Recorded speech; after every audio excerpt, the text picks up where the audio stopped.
उत्तर प्रदेश के मिल्कीपुर उपचुनाव में मतदान के दिन भारतीय जनता पार्टी और समाजवादी पार्टी के बीच सीधी लड़ाई देखने को मिली। लगभग हर बूथ पर इन्हीं दोनों दलों के बीच जोर आजमाइश होती रही। दोनों दलों का पूरा जोर इस बात पर रहा कि उनके समर्थक मतदाता घरों से निकलकर हर हाल में वोट देने के लिए बूथों तक पहुंचेंगे। इसके लिए पदाधिकारियों और कार्यकर्ताओं की अलग अलग टीमों को लगाया गया था। बता दें कि मिल्कीपुर उपचुनाव में बीते 5 फरवरी के दिन मतदान हुआ था और 8 फरवरी को मतगणना होगी। इस बीच समाजवादी पार्टी की तरफ से ऐसे बयान सामने आ रहे हैं जिससे लग रहा है कि मिल्कीपुर उपचुनाव में भाजपा का पलड़ा भारी है और भाजपा चुनाव में विजयी हो सकती है। दरअसल फैजाबाद अयोध्या से सपा सांसद अवधेश प्रसाद और सपा के दिग्गज नेता पवन पांडे ने मीडिया को संबोधित किया। इस दौरान उन्होंने कई चौंकाने वाले दावे कर दिए। सपा की तरफ से चुनाव निरस्त कराने की मांग भी की गई। सपा के दिग्गज नेता और पूर्व मंत्री पवन पांडे ने मीडिया से बात करते हुए कहा कि अगर वोट नहीं डालने दिया जाएगा और मतदाता अपने मताधिकार का इस्तेमाल नहीं कर सकेगा तो ऐसे चुनाव का कोई मतलब नहीं बनता है। प्रेस वार्ता में सपा सांसद अवधेश प्रसाद ने भी पुलिस पर गंभीर आरोप लगाए। मतदान के दिन भाजपा कार्यकर्ता की पिटाई के आरोप में 8 सपा कार्यकर्ताओं के खिलाफ थाने में मुकदमा भी दर्ज हुआ है। सांसद अवधेश प्रसाद ने कहा है कि पुलिस हमारे सपा कार्यकर्ताओं को पकड़कर जंगल में ले गई, गाड़ी में शराब की बोतल रखी और फोटो खींचा। सपा कार्यकर्ताओं के हाथ के नाखून निकालने की कोशिश की गई, उनको लाठियों से पीटा गया और कहा कि हमारे कार्यकर्ताओं ने कहा हमें चाहे गोली मार दो लेकिन हम अखिलेशवादी रहेंगे, अवधेशवादी रहेंगे।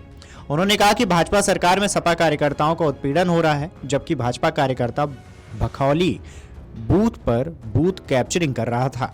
इसको रोकने के लिए सपा कार्यकर्ता आगे आए। इसके बाद सपा कार्यकर्ताओं के खिलाफ मुकदमा दर्ज किया गया।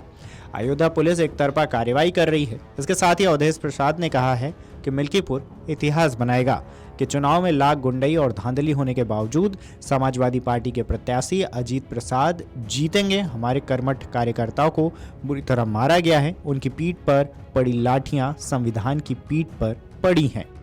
अखिलेश जी का उम्मीदवार, पीडीए का उम्मीदवार अजीत प्रसाद लाख चुनाव में धांधली, बेईमानी, खुल्लम खुल्ला बूथ के कर्मचारियों द्वारा, पीठासीन अधिकारियों द्वारा बड़े पैमाने पर बूथ को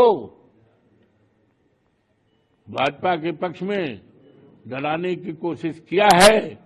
बड़े पैमाने पर बाहरी लोग भी आए, जिसका जीता जाकर सबूत है, एविडेंस है। यहाँ के सभी अधिकारियों को, वरिष्ठ पुलिस अधिकारियों को पता है, चुनाव आयोग को पता है, सबको पता है, जनता जनार्दन को पता है। इसके बावजूद भी मिल्कीपुर एक इतिहास बनाएगा। यहाँ की देवतुल्य जनता, देवतुल्य मतदाता इस देश और दुनिया में एक इतिहास बनाएंगे। लाख गुंडई के बाद, लाख व्यवधान के बाद, लाख अनियमितता के बाद समाजवादी पार्टी जीतेगी और हिंदुस्तान का, दुनिया में एक इतिहास लिखा जाएगा। मिल्कीपुर का सम्मान बढ़ेगा। बता दें कि मिल्कीपुर उपचुनाव में बीते 5 फरवरी के दिन मतदान हुआ था। मिल्कीपुर के उत्साही मतदाताओं ने रिकॉर्ड बना लिया। वोटों की बारिश की कुछ इस तरह हुई कि विधानसभा क्षेत्र न सिर्फ प्रथम श्रेणी में पहुंचा बल्कि नया कीर्तिमान भी बना डाला। वर्ष 2022 में हुए अब तक के सर्वाधिक 60.44% मतदान को पीछे छोड़ते हुए उपचुनाव में 65.35% मतदान हुआ। उपचुनाव में सपा ने अवधेश प्रसाद के पुत्र अजीत को तो भाजपा ने चंद्रभानु को मैदान में उतारा। कुल 10 प्रत्याशियों में मुख्य मुकाबला सपा व भाजपा में ही रहा। मिल्कीपुर उपचुनाव समाजवादी पार्टी और भारतीय जनता पार्टी के बीच प्रतिष्ठा की लड़ाई बनी हुई है। यह सीट राजनीतिक रूप से महत्वपूर्ण अयोध्या जिले का हिस्सा है। पिछले साल के लोकसभा चुनाव में फैजाबाद लोकसभा सीट जीतने के बाद सपा सांसद अवधेश प्रसाद की ओर से सीट खाली करने के बाद उपचुनाव की जरूरत पड़ी थी। साल 2022 के उत्तर प्रदेश के विधानसभा चुनाव में मिल्कीपुर अयोध्या जिले की एकमात्र विधानसभा सीट थी जहां से भाजपा को हार का सामना करना पड़ा था। अमर उजाला जीवांजलि के सारथी की मदद लें और महाकुंभ में स्नान जरूर करें।